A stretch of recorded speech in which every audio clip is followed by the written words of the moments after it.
দেখা যাচ্ছে যে 1000 মুরগি লালন পালন করেই কিন্তু প্রতি মাসে আপনারা 50,000 টাকা প্লাস ইনকাম করতে পারবেন। তো 29 দিন বয়সের ব্যবধানে একটা মুরগির গড় কত ওজন আসতে পারে, তো আমি আপনাদেরকে আজকে দেখাবো যে একটা মুরগির ওজন কতখানি হয়। তো দেখা যাক, এর ভেতর থেকে আমরা একটা মুরগি একটা ধরবো। ওই যে একটা বড় মুরগি দেখা যাচ্ছে, ওইটাই ধরা হোক। তো আমরা মাপার জন্য একটা মিটার দেখব। তো আপনারা যদি দেখেন একটু ভালো করে লক্ষ্য করে, এই যে দেখেন এই জায়গায় কিন্তু 2 কেজি 400 ওজন আসছে। তো আমি আপনাদের আবার দেখাচ্ছি, দেখি মুরগিটা। আচ্ছা, আরেকটু ধরে দেখাই।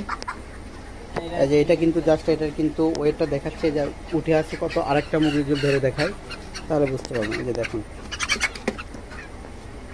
এটা 2 কেজি আসছে। এটা কিন্তু 2 কেজি। তো পরে যে এটা মাপা হলো এটা কিন্তু 2 কেজি আসছে। তো আমরা আরেকটা দেখি।